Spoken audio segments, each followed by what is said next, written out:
chapter 3, Stevens continues to introduce the verbs. In chapter 2, he had introduced the active voice, and in chapter 3, he introduces the middle passive voice. He stays in the first principal part, so we have the durative sense and ongoing action, but we're going to look at what it means for the object to receive the action. English knows that as well, as English has two voices, the active and the passive. So it's time to add another paradigm, the middle passive paradigm, rather than luo having a paradigm of o is a, ome et usi, get my, sai, tai, meta, sate, and tai. Notice that the second person singular undergoes a reaction, and so the a's retracts into a long eta. Later on in the course you'll understand a little bit better why that is so. But it also means that your translation has to make sense to English speakers. The English language is not inflected, so we have to use some helper verbs in order to convey that same kind of sense that the Greek has encoded. So by adding a form of to be, you get this idea of it being a passive action. I am being loosed, you are being loose. And by using this idea of ing, being, you still maintain that kind of durative action, this ongoing action. Okay, so that's a big point here in chapter 3. Stevens gives some details and some reminders about the tense parameters. And then he adds a part about the thematic vowel. When we look at the active voice in chapter 2, luo, we simply just added an ending like omega or an a or ace. Here, when you add the my or the tai or metha, there's a little bit of glue in between there. We call it the thematic vowel. It's either an omicron or an epsilon. Notice they are short vowels. And you pretty much have to just learn the pattern. O-A-A, O-A-O. Okay? So just have it as a recognition element here. And so bring it out in translation in terms of incorporating that into your passive. So the passive voice conveys a sense of agency. Who does the action? You can also convey that by using prepositions. That's why we introduced the prepositions early on into the vocabulary.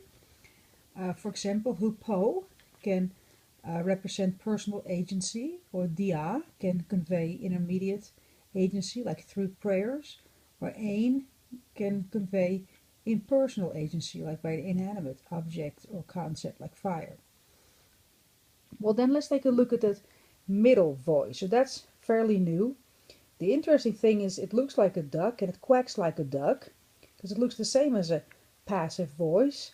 But it really is not a duck. It's not a passive voice. It's a new concept for us. It's the middle voice. It's this idea of the subject receiving and acting upon itself with an action. And we don't know that in English, so we have to provide a translation that conveys that idea.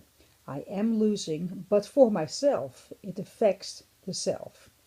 You are losing, but for yourself. It affects self, not someone else, and you're not receiving that action either. But here's the thing, it has the same endings, and so you're kind of in limbo as to what it is. And so in the end, it is the context that decides whether it's a middle or a passive. Stevens shares with us as a golden rule here to assume a middle passive form being passive unless context dictates middle. In 75% of the cases in the New Testament, you're probably dealing with a passive. How do you know it's a middle? Well, commentators debate that. And sometimes it's just kind of obvious. Like Jesus is not going to have God act upon a godly action. Again, that'd be double. So it's probably something that he does himself. So you'll find some examples in the New Testament. Something you really need to know in this chapter is this idea of deponents. Deponents are verbs that just kind of look different. Again, it looks like a duck, but it really is not a duck. It has the ending that you now know as a middle or passive ending. See that? Erkomai. So you know that as being encoded to have to be translated as I am being coming or I am being going. Well, that'd be real silly. In reality, we leave that as an active verb. Now, how come?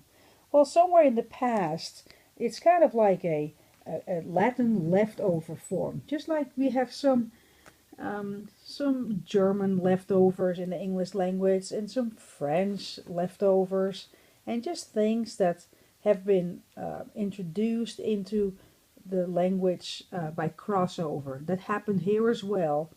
And so it can just convey a different sense than we ultimately translate. And you can see this as well in the vocabulary for today, or for this chapter. Whereas in chapter 2, the verbs all had omegas at the end.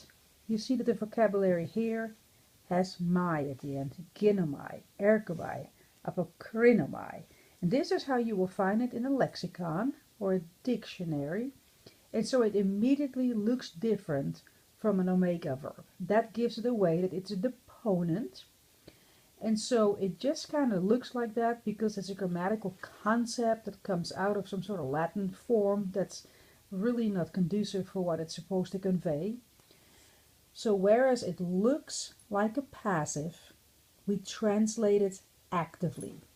Apokrinomai, look at that, it says I answer, so it's very active. You answer to someone, you're doing an action, you're not receiving an answer. How you locate that is you write it as a middle. So you say it's a present middle deponent indicative. So that's the way you write what you see, but you translate it actively. And you'll have to really keep it in mind because it will really affect translation. So, moving on from there, just a little bit of a summary. At this point, you have two sets of what we call primary endings, the active endings and the middle passive endings, of which you are the judge if something is middle or passive.